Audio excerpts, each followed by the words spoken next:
Hello everyone, this is Sandy. Today's video I want to talk about the two teaching platforms that I've been associated with, and these are Preply and Italki.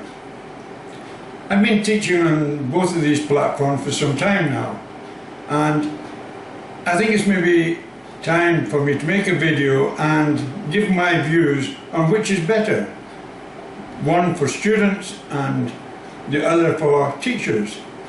So if you want to know what I think and my opinion, please keep watching. Thank you.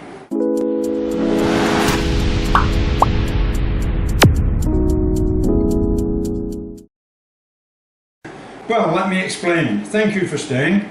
I actually started teaching online some time ago after getting my TOEFL certification, and doing some research. I applied to teach on the teaching platform with Preply.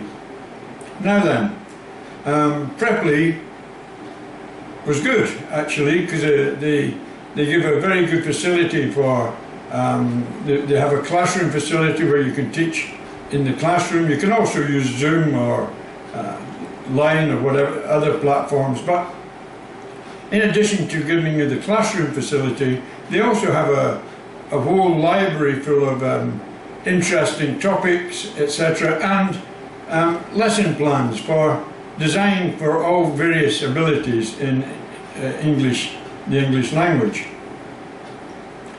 So whilst I was teaching on Preply, I noticed that some teachers, looking at what they were saying on YouTube, did suggest that you didn't limit yourself to just using one actual platform, and it was a good idea maybe to have another one in support. So I done some research and I discovered that probably the most popular platform for both teachers and students was Italki.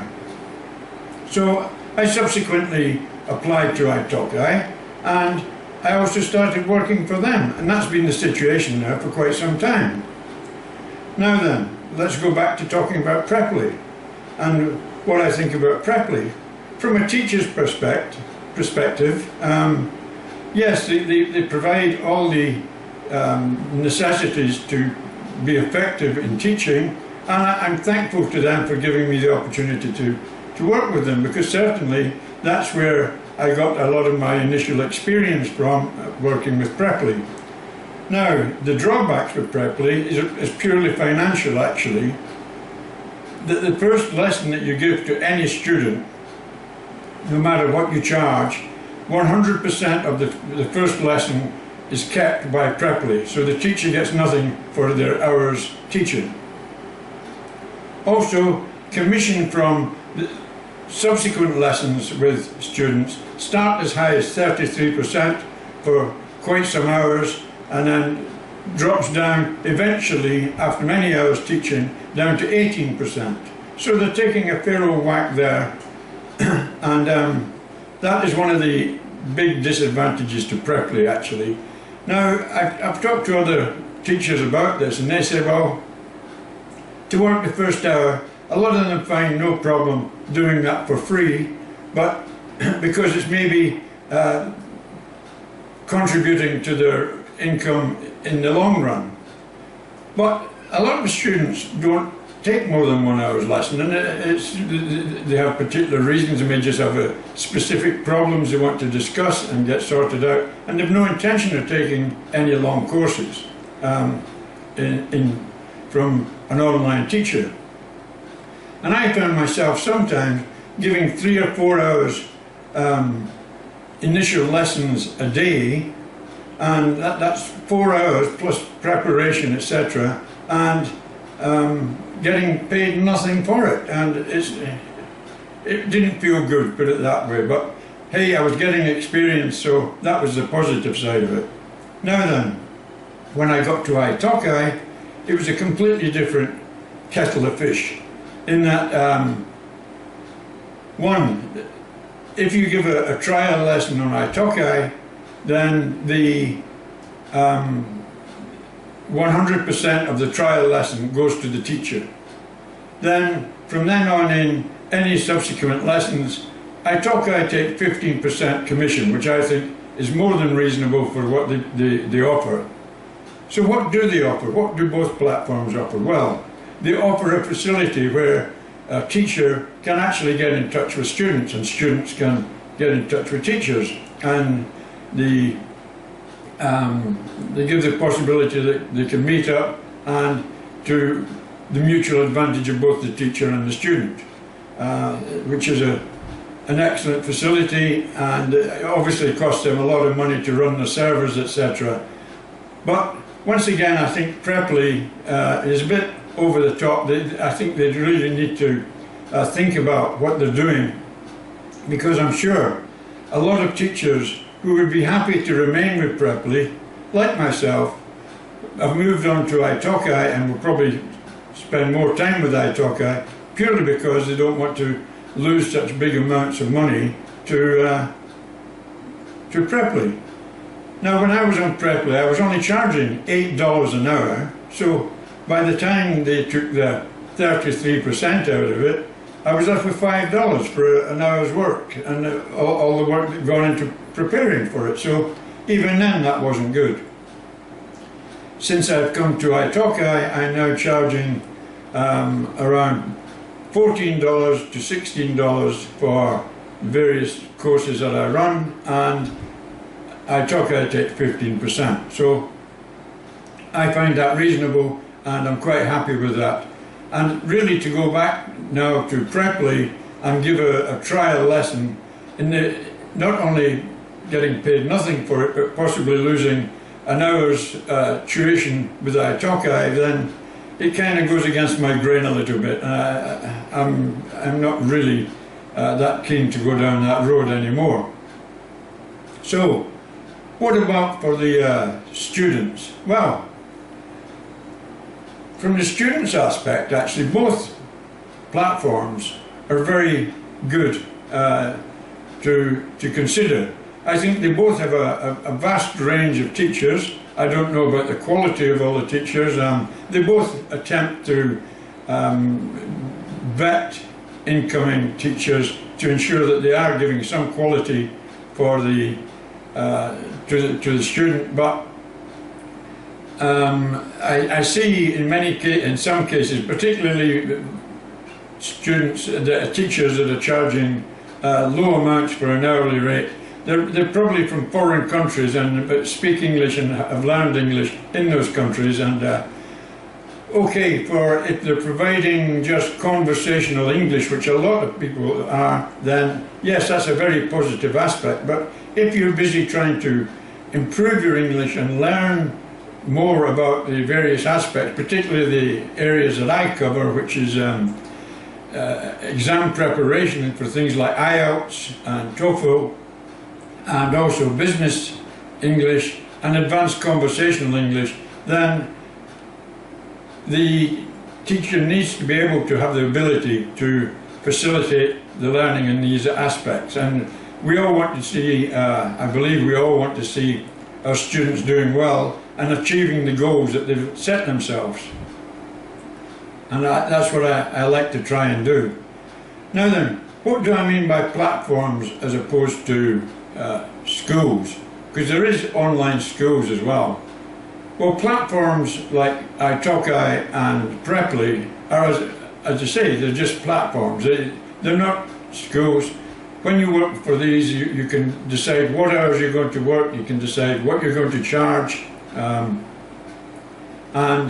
you're really a very free agent. You're working for yourself, and both of these platforms are just giving you the facility to do that. And it's ideal for people that travel a lot and they want to teach from various countries in the world as they travel around. That's possible. Whereas if you work for an online school, you're expected to do so many hours a week. You've got to teach the curriculum that they've designed, you've got to teach their lesson plans, and you've got to teach it in the manner that they want you to teach it in. And also, you get paid whatever they decide the rate of pay is. And the big drawback, obviously, is you've got to work the hours that they dictate that you've got to work. So it's much more of a regime, But the advantage is that they have the students, and you're kind of guaranteed whatever income it is more or less a guaranteed income as long as you put in the hours that they require. I've seen of late that in China, which has a lot of these schools, they're actually the government are cracking down for some political reasons on these extra learning facilities for young kids, etc. And a lot of these online schools are actually shutting down at the moment. In my own experience, I've been approached by a couple of schools if I was interested in going and teaching them, and that one of them being a Russian school and the other one being Chinese. But I like it the way I am, because I can work my own hours, and I can teach what I want to teach, and I can dictate what I want to charge. Now then, going back to the option for students and what they have available to them, I would just say beware. Beware in two aspects. If you find that the teachers are charging too little, it may sound good and it may be just what you want. If it's pure conversation and really not a lot of advice, then okay, then that's a very good aspect to take. Whereas there's the other end of the scale as well, where some teachers are charging an incredible amount of money, up to $50 an hour, which is a lot for an online teacher, and I'm not sure that they can justify what they're charging the students.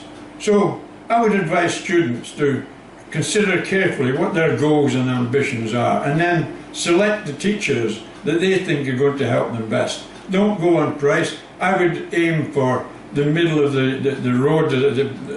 On Italki, you've got two types of teacher. You've got a professional teacher, which I am, and you've also got a community teacher who costs slightly less normally, and they are the ones that provide the conversational skills, etc. But I have seen some very professional community teachers as well, so they're not to be ignored. So there's a vast selection of teachers for the student to choose from, and depending on what your goals and your ambitions are, then you should spend some time looking at the resumes of the various teachers that you're interested in. They also have their introduction videos, so have a look at them, and then decide who you think is going to help you the most for what you are trying to achieve. So to sum up, for teachers, for sure, Italki is a better bet than Preply, purely through the financial aspect. I believe Preply are going to have to consider how they're running their organisation with the fees that they charge, and they obviously don't have a higher retention rate for teachers than the way it runs at the moment. For students, I think both are equal, both offer quality. Italki has put a lot of effort recently into getting the classroom facility up and improved, etc. And I think they're every bit as good as Preply now, except they don't have the library with lesson plans and activities. But any teacher that's worth their money that they're making, that's not a problem. They should be able to design their own lesson plans, make their own curriculum. For all my students, I design my lesson plans, and the planned progression for each student is designed specifically tailor-made for them, as is the lesson plans, so to help them progress and overcome what they may find as their shortcomings in the English language. So that's it, and I hope you've enjoyed this video, and thank you very much for watching. If you have enjoyed it, please give me the thumbs up, and please subscribe, it does help, and stay safe. Hope to see you again. Bye for now. Bye.